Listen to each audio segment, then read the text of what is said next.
أعوذ بالله من الشيطان الرجيم. بسم الله الرحمن الرحيم. سأصرف عن آياتي الذين يتكبرون في الأرض بغير الحق وإن يروا كل آية لا يؤمنوا بها وإن يروا سبيل الرشد لا يتخذوه سبيلا وإن يروا سبيل الغي يتخذوه سبيلا ذلك بأنهم كذبوا بآياتنا وكانوا عنها غافلين. وصلی اللہ علی النبی الکریم. سورہ الاعراف آیت نمبر 146. سیدنا موسیٰ علیہ الصلاۃ والتسلیم کو جب اللہ نے اپنی مبارک کتاب نصیب فرمائی تورات، تو اس وقت اللہ کریم نے ایک ایسا اعلان بتایا تھا، ایک ایسا تبصرہ ارشاد فرمایا تھا جو کہ ساری دنیا کی انسانوں اور ہر ایک امت کے لیے وہی تبصرہ اور وہی قانون ہے. تورات شریف دینے کے بعد اللہ کریم نے فرمایا تھا سأصرف عن آیاتی الذین یتکبرون فی الارض بغیر الحق، کہ جو لوگ زمین پر ناحق اکڑ کرتے ہیں، تکبر کرتے ہیں، بڑا بنتے ہیں. بڑا بننے کو انہیں کوئی حق نہیں، نہ ان کا وہ مقام و مرتبہ تھا. خواہ مخواہ بڑے بنتے ہیں، اللہ کی آیتوں سے بھی بڑے بننے کی کوشش کرتے ہیں، اللہ کی آیتوں کو بے وقت کرتے ہیں، جیسے کوئی کسی کی طرف کمزور سمجھ کر نگاہ بھی نہیں اٹھاتا، توجہ نہیں کرتا، بھئی اس نے میرا کیا کر لینا ہے، نعوذ باللہ. اسی طرح وہ اللہ کی آیتوں کے ساتھ بھی یہ کام کرتے ہیں. تو اللہ فرماتے ہیں پھر میری آیتیں تمہاری محتاج تو نہیں، میری کلام پھر ان کی محتاج تو نہیں، متکبرین کی. سأصرف عن آیاتی، میں اپنی آیتوں سے ان لوگوں کو ہٹا دوں گا جو ناحق تکبر کرتے ہیں، یعنی میں ان کو فہم پھر نہیں دینے دوں گا. جو کتاب اللہ کا محتاج بن کر آئے، سیکھنے آئے، سمجھنے آئے کہ میرے اللہ کریم نے کیا فرمایا ہے، میری اتنی حیثیت ہی نہیں تھی، اللہ کے ساری مخلوقات کے سامنے میں ایک ذرہ بھی نہیں ہوں، اس کے باوجود میرے لیے میرے اللہ نے کتاب نازل کی ہے، میں سمجھوں پڑھوں، تو پھر اللہ کریم اس کی رہنمائی کرتے ہیں. وَيَهْدِي إِلَيْهِ مَن يُنِيبُ، خود قرآن میں ہے کہ اللہ ان کے لیے ہدایت کی راہیں کھولتے ہیں جو انابت تو کرتے ہیں، رجوع تو کریں، اور جو اللہ کی آیتوں سے تکبر کرتے ہیں پھر اللہ تعالیٰ ان کو فہم نصیب نہیں کرتا. اور یہ زمین کا سب سے پہلا گناہ یہی تھا، یعنی انسان کی پیدائش سے سیدنا آدم علیہ الصلاۃ والتسلیم کی تخلیق کے بعد جب اللہ تعالیٰ نے حکم کیا نا فرشتوں کو کہ عبادت تو میری ہے لیکن بطور قبلہ کی سیدنا آدم علیہ السلام کا سجدہ کرو، تو اس وقت ابلیس نے تکبر کیا. یعنی زمین کا پہلا گناہ یہی تکبر تھا، بڑا بننا، نعوذ باللہ. اور پھر اس گناہ کی مذمت اللہ نے قرآن میں بہت زیادہ بیان کی ہے، کیونکہ سب سے پہلے شیطان ابلیس نے اسی گناہ کو اپنے اللہ کے سامنے کیا تھا اور خواہ مخواہ بڑا بنا تھا. اللہ یعوذ باللہ. یہ جو تکبر ہوتا ہے اس کی کچھ نشانیاں بھی ہوتی ہیں، نعوذ باللہ. اللہ کی آیتوں سے، عبادت سے، اللہ کے رسول کی اطاعت سے تکبر کرنا، لوگوں کے لیے رخسار پھونک کر رکھنا، زمین پر ایسے چلنا جیسے اکڑ کر اور بڑا مٹک مٹک کے، عجب غرور، تکبر اور فخر سے. اور اسی طرح کپڑوں کو ایسا بنانا کہ جیسے ٹخنوں سے بھی نیچے اور زمین پر گھسٹتے ہوئے آئیں. یہ اس وقت کے جو حالات ہے جو رسول اللہ صلی اللہ علیہ وسلم کے زمانے سے بھی قبل، یعنی یہ پرانا کپڑوں کو نیچے کھینچ کر اور اس انداز سے کپڑے پہننا کہ جس سے تکبر واضح ہو، مردوں کا الگ ڈیزائن، عورتوں کا الگ، نعوذ باللہ. لوگوں کے ساتھ اسی طرح مذاق کرنا، ایسا مذاق کہ ان کو ہلکا سمجھنا، ان کے ساتھ ٹھٹھا کرنا، ان کے اوپر اشارے اور جملے کسنا.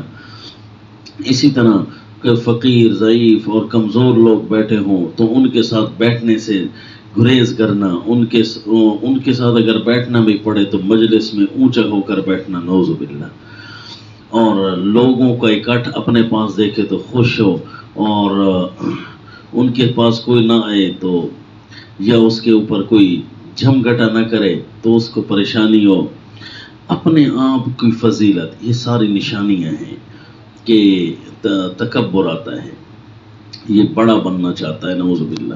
جبکہ تواضع کی بھی کچھ نشانیاں ہوتی ہیں۔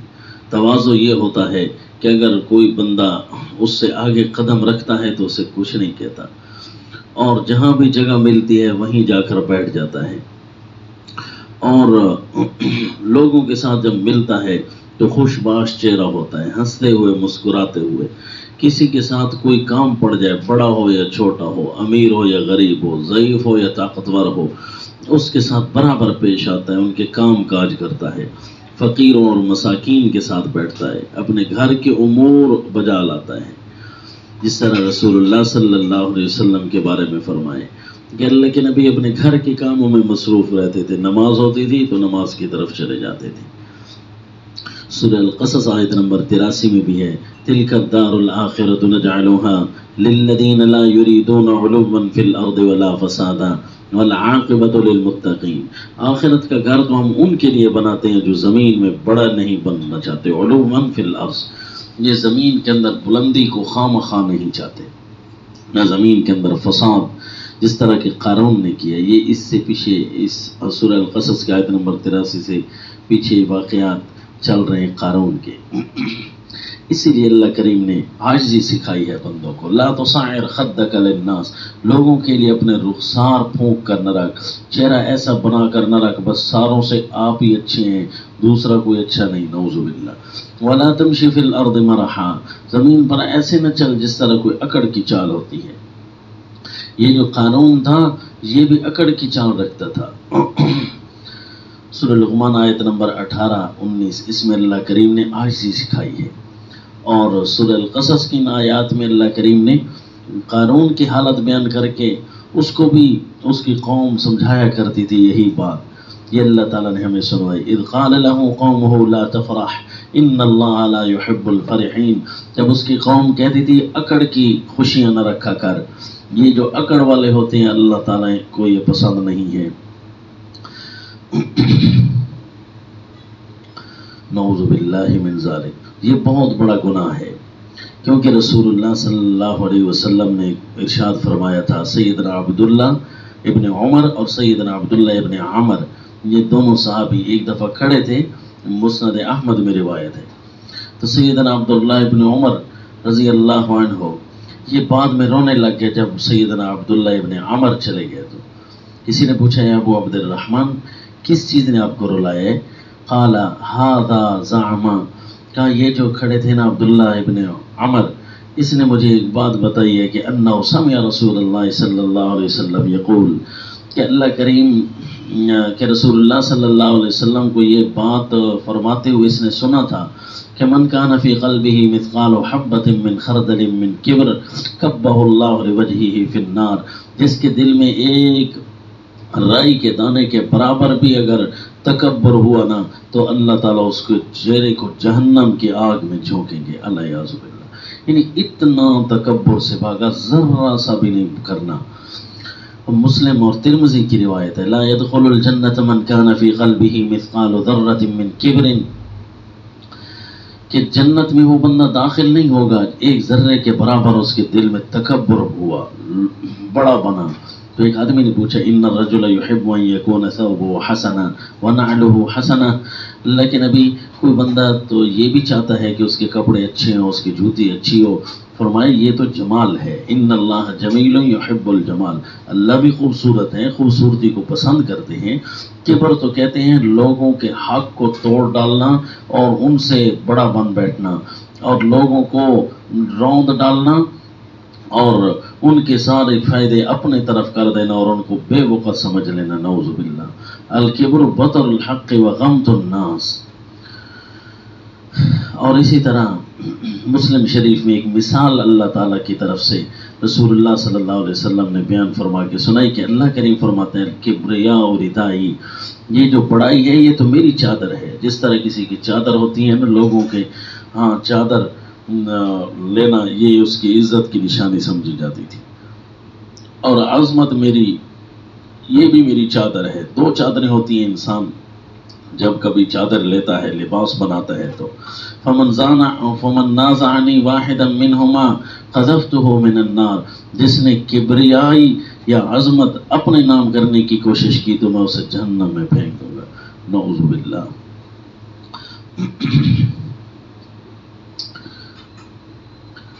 اور یوں بھی حدیث پاک میں آیا کہ جنت اور جہنم آپس میں ان کا مباحثہ ہوا. جنت نے، جہنم نے کہا یدخلنی الجبارون والمتکبرون، کہ میرے اندر جبار اور متکبر لوگ، سرکش متکبر بڑے سختی کرنے والے لوگ داخل ہوں گے. جبکہ جنت نے کہا یدخلنی الضعفاء والمساکین، میرے اندر ضعیف اور مسکین لوگ داخل ہوں گے. تو اللہ کریم نے پھر فرمایا انت عذابی اعذب بک من اشاء، جہنم کو فرمایا تو میرا عذاب ہے، تیرے ذریعے میں جس کو چاہوں گا عذاب دوں گا. اور جنت کو فرمایا انت رحمتی ارحم بک من اشاء، تو میری رحمت ہے، میں جس پر رحم کروں گا اس کو ہی تیرے پاس بھیجوں گا. وَلِكُلِّ وَاحِدٍ مِّنْكُمَا مِلْءُهَا، اور تم دونوں میں سے دونوں کو اس کا بھراؤ تو ملے گا. اور ایک حدیث میں یوں بھی آیا ثلاثۃ لا یکلمہم اللہ یوم القیامۃ ولا یزکیہم، تین ایسے ہیں جن کے ساتھ اللہ ان کے ساتھ کلام بھی نہیں کرے گا اور اللہ ان کو پاک بھی نہیں کرے گا، یعنی ہمیشہ جہنم کے ایندھن بنے رہیں گے، اللہ ان کی طرف دیکھے گا بھی نہیں. نعوذ باللہ. یا ہمیشہ جہنم کے ایندھن بنیں گے، یا یہ ہے کہ اللہ تعالیٰ ان کو ابتداءً پاک نہیں کرے گا، جہنم میں جا کر ہی رہیں گے. وَلَهُمْ عَذَابٌ عَلِيمٌ، اور ان کے لیے دردناک عذاب ہے. بوڑھا بد کردار، شیخ ظالم، بوڑھا بد کردار، وملک کذاب، اور بادشاہ ہو کر جھوٹ بولنے والا، اور وعائل مستکبر، اور اہل و عیال رکھنے والا، تکبر کرنے والا. بوڑھے کو اس کی کیا ضرورت ہے، بادشاہ کو اس کی کیا ضرورت ہے، اور اسی طرح اہل و عیال رکھنے والے کو کیا ضرورت ہے کہ بڑا بنے. الیاذ باللہ. سیدہ امی عائشہ رضی اللہ تعالی عنہ فرماتی ہیں رسول اللہ صلی اللہ علیہ وسلم جب گھر میں تشریف لاتے کان فی محنت اہلہ فاذا حضرت الصلاۃ قام الی الصلاۃ، اللہ کے نبی اپنے گھر کے کام کاج کرتے رہتے تھے، جب نماز ہوتی تو نماز کی طرف چلے جاتے تھے. اور ایک حدیث میں ہے ما نقصت صدقۃ من مال وما زاد اللہ عبدا بعفوہ الا عزا وما تواضع احد للہ الا رفعہ اللہ، رواہ مسلم. مسلم شریف میں ہے کہ اللہ کے نبی نے فرمایا صدقہ کسی مال کو کم نہیں ہونے دیتا، صدقے سے مال تو بڑا کرتے ہیں. اور جب کوئی بندہ معافیاں دینا شروع کر دیتا ہے تو اس کی عزتیں اللہ بڑھاتا ہے. معافیاں دینے سے کوئی بندے کی عزت کم نہیں ہو جاتی. وما تواضع احد للہ، اور جو اللہ کے لیے نیچا ہو تو اللہ اس کو بلند کرتے ہیں. اسی لیے کہ تکبر زمین کا پہلا بھی گناہ ہے، اور تکبر جو ہے مشرکین کرتے ہیں اللہ کی آیتوں سے. نعوذ باللہ. اللہ کی آیتوں کو بے وقت سمجھا، اللہ کی آیتوں کو نہ دیکھا. اسی لیے سورہ الاعراف آیت نمبر 146 میں ہے یہ متکبرین کی عادت ہے. وَإِن يَرَوْا كُلَّ آيَةٍ لَا يُؤْمِنُوا بِهَا، جب بھی انہیں کوئی معجزہ اور نشانی دکھائی جاتی ہے بے وقت سمجھ لیتے ہیں، ایمان تک نہیں لاتے. وَإِن يَرَوْا سَبِيلَ الرُّشْدِ لَا يَتَّخِذُوهُ سَبِيلًا، اگر انہیں بھلائی کی کوئی راہ بتاؤ، بھلائی کی راہ یہ دیکھیں تو اس کو راستہ نہیں بناتے. وَإِن يَرَوْا سَبِيلَ الْغَيِّ، گمراہی کی راہ دیکھیں تو اسی کو اپنا راستہ بنا لیتے ہیں. یہ متکبرین کی نقد بیزتی اور سزا بھی ہو رہی ہوتی ہے کہ کبھی بھی ہدایت کی راہ پر وہ قدم نہیں رکھیں گے، کیونکہ کتاب اللہ کی طرف آئیں گے نہیں، حدیث رسول اللہ کو محتاج بن کر سنیں گے نہیں، تو سمجھیں گے نہیں، پڑھیں گے نہیں، پھر ان کو زندگی کا شعار بنائیں گے نہیں. نعوذ باللہ من ذالک.